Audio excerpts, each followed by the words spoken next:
আর এবার আপনাদেরকে Bishnupur super speciality হাসপাতালের একটা ছবি দেখাবো। হাসপাতালের সামনের যে রাস্তা, সেই রাস্তা পুরো দখল করে দেদার ব্যবসা চলছে। ছবিটা দেখুন, বিষ্ণুপুর সুপার স্পেশালিটি হাসপাতাল, তার সামনে রাস্তা, আর সেটাই দখল করে চলছে ব্যবসা। হাসপাতাল কর্তৃপক্ষের উচ্ছেদের নোটিশ গেছে, আর সেই উচ্ছেদের নোটিশেই কিন্তু শোরগোল।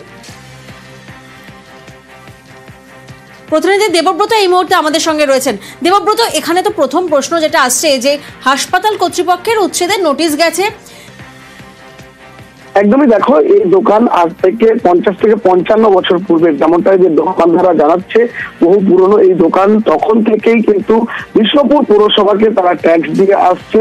এবার যখন হাসপাতালে ঢোকার জন্য রাস্তা চওড়া করা হবে, হাসপাতাল কর্তৃপক্ষ এর আগেও বারংবার তাদের নোটিশ দিয়েছে, উচ্ছেদের জন্য তারা যায়নি।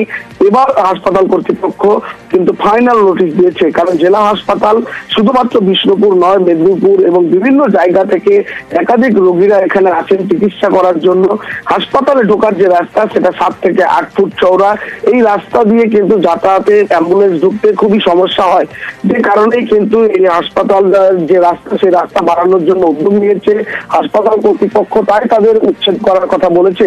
উচ্ছেদ করার যখন নোটিশ দিয়েছে, তখন তারা বলছে তারা দীর্ঘদিন ধরেই ট্যাক্স দিয়ে আসছে পৌরসভাতে। যদিও তুমি আমাদের সঙ্গে থাকো, একবার আমরা শুনে নিই যে হাসপাতাল কর্তৃপক্ষ কি বলছেন এবং যাদের দোকান, যাদের হোটেল, তাদের মালিকরা কি বলছেন, একবার শোনা যাক। আমাদের রাস্তা এবং গেট, হসপিটালে তো ঢোকার মেন গেটটা খুবই সংকীর্ণ, প্রায় 7-8 ফুটে পরিণত হয়েছে। বড় গাড়ি বা অ্যাম্বুলেন্স ঢোকার জন্য খুবই অপরিসর। মোটামুটি প্রায় 20 ফুট চওড়া একটা রাস্তা তৈরি করার পরিকল্পনা আছে, যাতে হসপিটালে ঢুকতে কোনো অসুবিধা না হয় বাস স্ট্যান্ড থেকে। আমরা এই জায়গাতে 55-60 বছর ধরে বসে খাচ্ছি, এই দোকান করে, এটি আমাদের রুজি রোজগার। এখন হাসপাতাল কর্তৃপক্ষ আমাদেরকে নোটিশ দিয়েছে, ঘর খালি করে দাও 25 তারিখের মধ্যে, 25শে জানুয়ারি। আমরা করে দেবো। এবারে তার একটা ব্যবস্থা না করে দিলাম, পুনর্বাসন যদি কিছু না হয়, তাহলে আমরা খাবো কি? এটি করার পর কোনো কাজ না পেয়ে আমি এখানটাতে দোকান করছি আজকে। হ্যাঁ, দাদারা আগে করতো, এখন আমি করছি। আমাদের দাবি একটাই যে আমাদের পুনর্বাসনের একটা ব্যবস্থা করে দেওয়া। ধরুন আজ থেকে আমি অনেক পড়াশোনা করে এই জায়গাটা আছি, ধরুন হঠাৎ করে যে এরকম একটা অবস্থা চলে আসে, পরিস্থিতি চলে আসে, আমার পক্ষে এই ব্যাপারটা খুব কঠিন হয়ে যাবে। দেবব্রত, আমরা শুনলাম স্থানীয় ব্যবসায়ী তারা বলছেন একটা বিকল্প ব্যবস্থা করে দিতে, কিন্তু আরো একটা প্রশ্ন সামনে আসছে। হাসপাতাল কর্তৃপক্ষ তারা বলছেন এই প্রথম নোটিশ নয়, এই নিয়ে তৃতীয়বারের জন্য নোটিশ দেওয়া হয়েছে।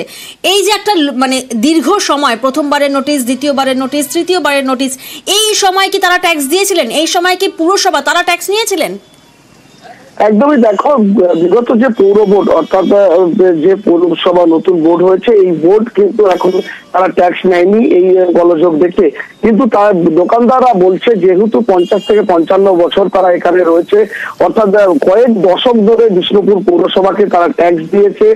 বর্তমানে যে ফুড লাইসেন্স রয়েছে, সেই লাইসেন্সের ভ্যালিড রয়েছে 2029 সাল পর্যন্ত।